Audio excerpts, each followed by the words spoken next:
Oke, halo semuanya. Assalamualaikum warahmatullahi wabarakatuh. Ya, terima kasih buat teman-teman yang sudah selalu support channel YouTube aku. Support terus channel YouTube aku bisa mencapai 100.000 subscriber di bulan Desember ini. Dan harapannya channel YouTube aku bisa menjadi channel YouTube yang bermanfaat untuk semua peserta persiapan ujian SKB CPNS, perawat, dan P3K perawat di tahun 2024 ini. Nah, oke, sesuai dari janji-janji aku dari kemarin kan teman-teman ngechat aku nih, Kak, kapan nih aku live lagi ataupun kapan ada video lagi, ada FR lagi. Nah, malam hari ini setengah 8 aku buatin video untuk teman-teman. Mohon maaf dari kemarin agak sibuk ya, jadi aku belum sempat untuk membuka grup ataupun yang lainnya. Jadi aku buatin video aja untuk teman-teman. Oke, di sini aku mau bahas soal keperawatan jiwa dan komunikasi terapeutik yang bakal aku bahas beberapa soal ke depan. Jadi teman-teman jangan lupa nyalain lonceng notifikasinya, subscribe channel YouTube aku, share ke teman-temannya. Dan kalau ada pembahasan yang kurang jelas ataupun Kak videonya ngeblur, silakan teman-teman atur resolusinya. Itu kan di HP-nya teman-teman bisa diatur resolusinya. Klik aja pojok kanan atas ada gambar bunga, nanti klik resolusi yang tertinggi 1080 ataupun 720 360. Itu bisa menjadi video teman-teman tonton, itu akan jelas dan terang. Jadi kalau dari video aku buat ini sudah yang terbaik ya, karena aku juga buatnya pakai iPad ya. Oke, kita langsung mulai pembahasan soal nomor 1. Ya, pembahasan soal nomor 1 untuk FR SKB CPNS perawat dan P3K perawat tahun 2024. Seorang laki-laki ini berusia 60 tahun tinggal bersama keluarga. Hasil pengkajian ditemukan nyeri, nih ya, nyeri dan bengkak pada daerah persendian. Kemudian cepat lelah, senang makan kacang-kacangan. Oke. Hasil pemeriksaan fisik tekanan darahnya 130/80 mmHg, berat badannya itu 65 kg, tinggi badannya 160 cm. Asam uratnya dijelaskan adalah 10 mg. Klien, ada kata kunci, klien menolak untuk dilakukan tindakan keperawatan pemberian kompres hangat. Apa prinsip etik yang harus perawat terapkan terhadap kasus di atas? Oke, yang ditanyakan adalah prinsip etik ya. Ketika kita mendapatkan soal terkait prinsip etik, teman-teman harus langsung fokus ke etik legal kita di dunia keperawatan. Ada berapa? Ada banyak ya teman-teman ya. Jadi nanti sambil teman-teman pelajari, sambil teman-teman buka-buka materinya, kita bahas bareng-bareng. Oke, untuk opsi A ini justice ya. Justice itu ada hubungannya dengan apa? Adil.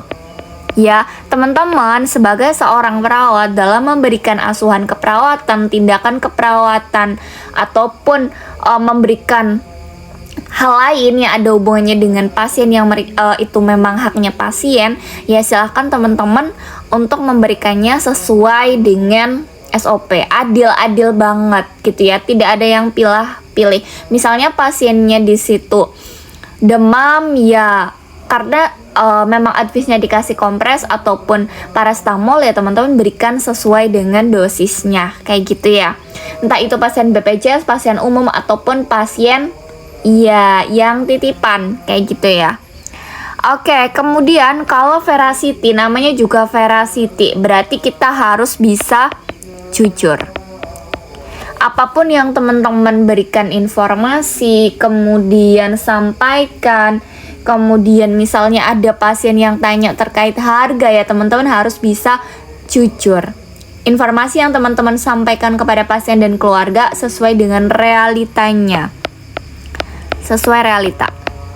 Kemudian kalau otonomi, namanya otonomi, berarti hak pasien untuk memutuskan terkait setuju atau tidak terkait tindakan asuhan keperawatan. Karena di sini pasiennya menolak untuk dilakukan tindakan keperawatan pemberian kompres, otomatis prinsip etik yang harus diterapkan oleh perawat menghargai setiap keputusan yang diambil oleh pasien, oleh keluarga ataupun oleh pihak-pihak terkait. Jadi jawabannya adalah yang C.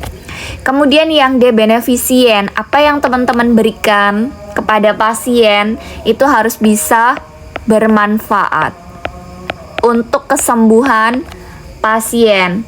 Atau apalagi, iya, kita harus bisa berbuat baik kepada pasien sehingga pasien kita itu tidak akan ngerasa dirugikan, tidak akan ngerasa ya intinya kita harus bisa berbuat baik dalam memberikan asuhan keperawatan. Kemudian namanya non malefisien. Kalau non malefisien artinya apa? Apa yang teman-teman lakukan tidak melukai pasien. Selain tidak melukai, tidak menambah luka. Selain itu apa? Tidak menambah cedera untuk kondisi pasien. Ketika ada bahaya, kalau bisa segera dicegah biar tidak sampai melukai pasien itu. Oke, soal nomor 1, ada yang mau ditanyakan untuk soal SKB CPNS perawat ataupun P3K perawat. Aman ya, jangan lupa support channel YouTube ini dengan cara subscribe, nyalain lonceng ketika aku upload video, teman-teman langsung tahu. Dan share juga ke teman-temannya. Lanjut ya, soal nomor 2. Oke, soal nomor 2, seorang laki-laki usianya 35 tahun dirawat di RSJ karena ketiga kalinya ada kata kunci, ketiga kalinya marah-marah di rumah tanpa sebab yang jelas. Keluarga mengatakan pasien malas minum obat karena merasa ngantuk. Ya, setelah minum obat, hasil pengkajian pasien menolak minum obat karena menurut pasien tidak membawa perbaikan pada dirinya. Apakah tindakan keperawatan pada kasus tersebut? Yang A menjelaskan fungsi minum obat. Iya, boleh juga. Di situ pasiennya menolak minum obat karena menurut pasien tidak membawa perbaikan. Harusnya kita jelaskan dengan minum obat manfaatnya A, B, C. Oke, bisa ya. Kemudian yang B membujuk pasien agar mau minum obat. Di sini pasiennya sudah menolak. Kita mau bujuk bagaimanapun biasanya tidak mau. Alangkah baiknya kita berikan edukasi dulu terkait apa itu pentingnya minum obat, manfaatnya, dampaknya kalau tidak minum obat, dan efek sampingnya apa. Kemudian yang C mendiskusikan dengan keluarga fungsi minum obat. Ya, ini juga boleh dan itu juga penting biar keluarganya juga tahu dan bisa mensupport pasien. Kemudian yang D, kolaborasi dengan dokter untuk pemberian terapi injeksi. Biasanya kalau pada pasien-pasien gangguan jiwa, jika memang itu kondisinya sudah stabil, obatnya adalah obat oral. Ya, tapi kalau dia sudah ngamuk parah, tidak bisa ditolong, baru bisa diberikan terapi injeksi. Kita lihat kondisinya seperti apa. Kemudian yang E menunda pemberian obat sampai pasien mau minum obatnya. Ini juga kurang sesuai. Ya, justru semakin cepat kita memberikan obat dan pasiennya mau, semakin membantu percepatan kesembuhan pada pasien itu. Jadi yang E dan yang D itu kurang tepat. Ya, membujuk juga kurang tepat. Ya bagus, cuma kurang efektif kalau kita hanya membujuk aja. Karena nantinya yang akan menjalani minum obat itu ya si pasien tersebut. Iya, gitu ya. Nah, jadi alangkah lebih baiknya karena di situ hasil pengkajian pasiennya malas minum obat karena gampang ngantuk, kemudian pasien juga menjelaskan menolak minum obat karena menurut pasien tidak membawa perbaikan, berarti tindakan utama yang harus kita lakukan adalah menjelaskan fungsi minum obat. Ya, iya. Kita jelaskan fungsi minum obat biar pasiennya tahu. Ya. Nah, terus yang pertama, selain kita menjelaskan fungsi minum obat kepada pasien, kita juga menjelaskan fungsi minum obat dan diskusikan dengan keluarga. Yang utama kan pasiennya dulu, kemudian yang kedua sih keluarganya. Kayak gitu. Aman ya teman-teman ya? Oke. Kalau misalnya ada yang mau ditanyakan, ada yang kurang jelas, teman-teman silahkan komen aja di kolom komentar. Next, lanjut soal nomor 3. Ya, di soal nomor 3, seorang laki-laki usia 17 tahun dibawa ke IGD RSJ karena mengamuk di rumah. Hasil pengkajian, tatapan matanya itu tajam, tangannya mengepal sambil memukul-mukul tempat tidur. Perawat ini akan melakukan pengikatan pada pasien. Apakah prinsip etik yang dilakukan oleh perawat pada kasus tersebut? Yang A, non-maleficent. Ya, bagus. Dengan adanya pengikatan ataupun restrain, kita bisa apa? Iya, bisa mengurangi dan mencegah supaya pasiennya itu tidak memukul-mukul tempat tidur lagi, tidak mengamuk di rumah lagi. Tapi pengikatannya juga harus dengan prinsip. Prinsip apa? Iya, tidak sampai membuat cedera. Ya, tidak terlalu kencang, tidak menambah luka ataupun goresan. Kemudian beneficient, iya, bermanfaat enggak? Kurang tepat. Kalau bermanfaat, ya bermanfaat juga biar pasiennya itu tidak sampai ada cedera. Tapi kan yang utama adalah kita mencegah cedera. Jadi jawabannya adalah yang A. Kemudian kalau otonomi ini ada hubungannya dengan hak. Ini manfaat ya. Kemudian yang A, tidak menambah luka. Kemudian veracity, namanya veracity itu jujur. Justice itu adil. Ya, jadi jawaban yang paling tepat adalah yang A. Oke. Aman ya? Terus ada yang mau ditanyakan? Bisa lanjut. Kalau lanjut ya. Soal nomor 4 nih. Soal nomor 4 nih teman-teman, nih di sini ada soal nomor 4 seperti ini. Perawat ya melakukan home visit. Ya. Di rumah anak perempuan usianya 14 tahun yang melakukan percobaan bunuh diri. Ada kata kunci percobaan bunuh diri. Hasil pengkajian, klien banyak diam dan menolak ke sekolah. Pasien mengatakan malu telah gagal menjaga kehormatannya dan meminta perawat tidak menceritakan masalahnya kepada orang tua. Keluarga bertanya tentang kondisi anaknya kepada perawat. Apakah prinsip etik yang harus diperhatikan?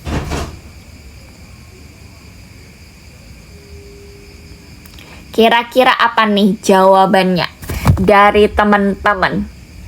Yang A, confidentiality. Ya, ini bagus, menjaga privasi kondisi pasien.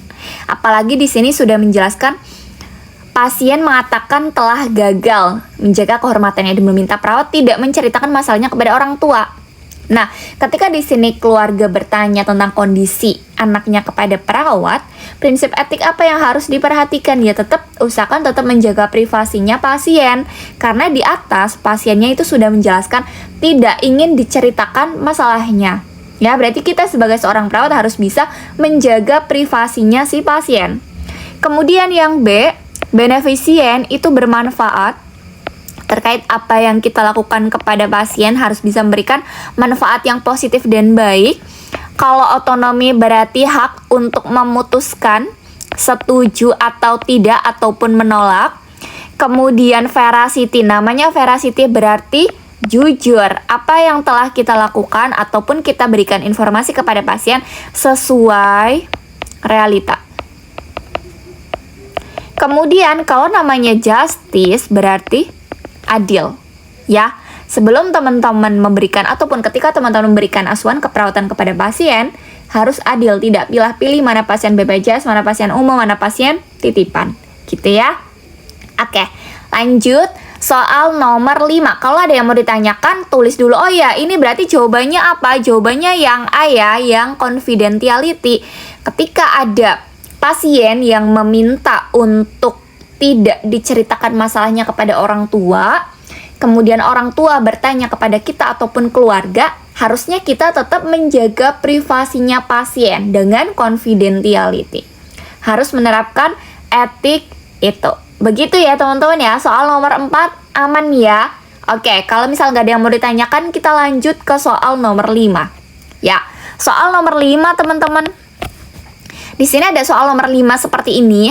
Seorang laki-laki usianya 20 tahun dirawat di RSJ sejak 3 hari yang lalu. Hasil pengkajian, pasien itu masih sering mendengar bisikan yang tidak ada wujudnya. Perawat mengajarkan cara mengusir bisikan halusinasi dengan cara menghardik suara bisikan dengan benar? Apakah fase komunikasi yang sedang dilakukan oleh perawat tersebut? Yang A, salam terapeutik. Yang B, validasi. Yang C, kerja. Yang D, determinasi. Atau yang E, rencana tindak lanjut. Oke, kita jelasin satu-satu. Kalau salam terapeutik, ya kayak biasa salam kepada pasien. Ya, menjelaskan juga salam bisa dengan assalamualaikum, kemudian selamat pagi, selamat sore, selamat siang gitu ya. Intinya ketika kita memberikan salam menyejuhkan kepada pasien. Menyejuhkan. Dan pasien itu ngerasa senang disambut oleh kita. Kemudian validasi, kita tanya terkait kondisi dan keadaan. Keadaan saat ini. Dia ngerasa gimana? Perasaannya gimana? Apakah galau, gelisah, gundah, kemudian sedih, marah, emosi, dan yang lainnya. Kemudian kerja, berarti intinya teman-teman mau melakukan apa nih kepada pasien itu? Apakah akan melakukan injeksi? Apakah mau melakukan terapi aktivitas kelompok? Ataupun akan melakukan relaksasi, napas dalam, guided imagery, ataupun yang lainnya. Kemudian namanya terminasi, berarti penutup ya. Iya, kita ada evaluasi subjektif, objektif, rencana tindak lanjut, gitu ya, kontrak waktu berikutnya. Oke. Kalau namanya rencana tindak lanjut, berarti planning kita, pertemuan berikutnya mau apa, direncanakan. Ya, kita mau merencanakan pertemuan berikutnya. Apakah mau terapi lainnya atau bagaimana? Gitu ya. Oke.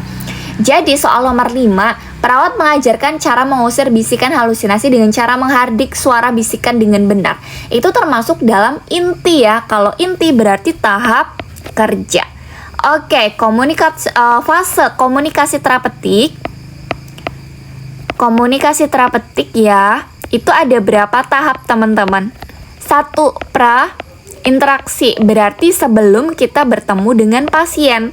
Persiapan alat, persiapan diri, mental kita, perasaan kita.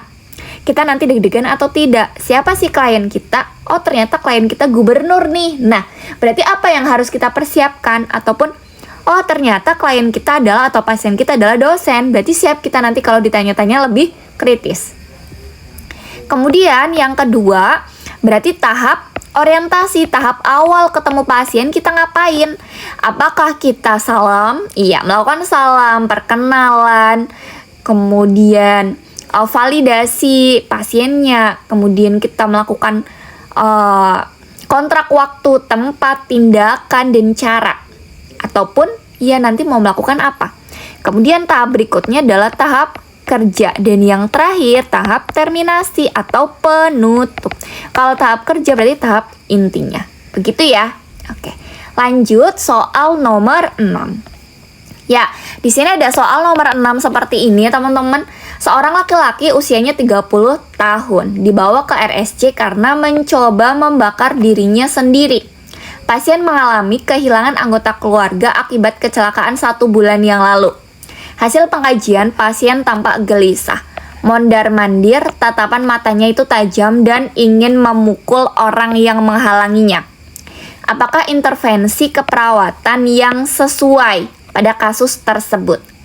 Yang A, pindahkan benda-benda yang membahayakan pasien. Benar nggak? Karena di sini ada kata kunci. Mencoba membakar, berarti ini percobaan bunuh diri. Kalau percobaan bunuh diri, artinya kita harus lebih waspada terkait apa? Kondisi pasien, terkait barang-barang yang ada di sekitar pasien. Kalau bisa mulus nih, bersih, tidak ada apapun. Karena segala cara, segala upaya dan usaha, kalau sudah ada percobaan untuk bunuh diri, itu bisa menjadi hal-hal yang membahayakan pasien. Jadi betul yang A, pindahkan benda-benda yang membahayakan pasien. Jadi, lokasi ataupun tempat teman-teman pasien dirawat harus steril, bersih dari segala bentuk benda. Ya.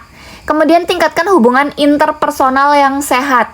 tingkatkan hubungan antar pasien, antar individu, ya, antar pasien dengan perawat yang baik. Sebenarnya bagus, tapi bukan yang prioritas, bukan yang utama. Kemudian ajak pasien berperan serta dalam aktivitas sehari-hari. Iya, kalau dia itu sudah stabil, sudah kondisinya baik, baru kita libatkan. Tapi kalau belum, jangan. Bantu pasien mengenal mekanisme coping yang konstruktif, yang baik. Nanti ya, kalau si pasiennya itu sudah bisa dan sudah mampu, bantu orang terdekat agar dapat berkomunikasi secara konstruktif dengan pasien ini juga kurang tepat. Jadi ketika kita melihat pasien dengan resiko bunuh diri, alangkah lebih baiknya kita lihat ini masuk di apa, apakah isyarat, ancaman, percobaan, ataupun bunuh diri. Ya, kalau sudah ada tanda-tanda percobaan, sudah pernah melakukan, ini kan sudah pernah melakukan ya, alangkah lebih baiknya kita harus amankan ataupun sterilkan benda-benda yang ada di sekitarnya. Jadi jawabannya adalah yang A. Begitu ya. Oke, lanjut. Ya, soal nomor 7. Ini sebagai PR, silakan teman-teman tulis di kolom komentar ya. Jawaban dari teman-teman apa? Seorang laki-laki usianya 35 tahun diantar keluarga dan dibantu beberapa tokoh masyarakat ke IGD. Kepalanya tampak benjol. Kemudian bicaranya kacau dan mengatakan ada kata kunci mengatakan ingin mati berulang kali. Menurut keluarga, pasien telah membenturkan kepalanya ke dinding sebelum dibawa ke IGD. Apakah tahap percobaan atau perilaku bunuh diri yang ditunjukkan oleh pasien? Yang A, ide bunuh diri. Yang B, isyarat bunuh diri. Yang C, ancaman bunuh diri. Yang D, percobaan bunuh diri. Ataupun yang E, cara untuk bunuh diri. Silakan teman-teman tulis di kolom komentar. Ini merupakan PR dari aku untuk teman-teman. Semoga bisa menjadi manfaat, mengantarkan teman-teman lulus CPNS ataupun P3K melalui channel YouTube aku. Aku hanya sebagai perantara untuk media belajarnya teman-teman. Mohon doanya channel YouTube ini bisa semakin berkembang, bisa mencapai 100.000 subscriber, bisa menjadi media belajar. Dan teman-teman yang lain yang belum tahu channel ini, silakan untuk dibantu supaya kita sama-sama sukses di jalurnya masing-masing. Teman-teman ada yang lulus CPNS, lulus P3K, aku juga senang channel YouTube aku berkembang. Dan mohon doanya semoga channel YouTube ini bisa menjadi channel YouTube yang baik dan bermanfaat untuk semua orang. Support terus bisa mencapai 100.000 subscriber di tahun 2024. Semoga tahun ini, channel ini bisa mencapai 100.000. Aku tutup, bye-bye. Assalamualaikum warahmatullahi wabarakatuh. Nantikan video aku selanjutnya di channel YouTube Tias Widarayu. Dan jangan lupa subscribe, nyalain lonceng notifikasi supaya teman-teman gak ketinggalan. Aku tutup, bye-bye.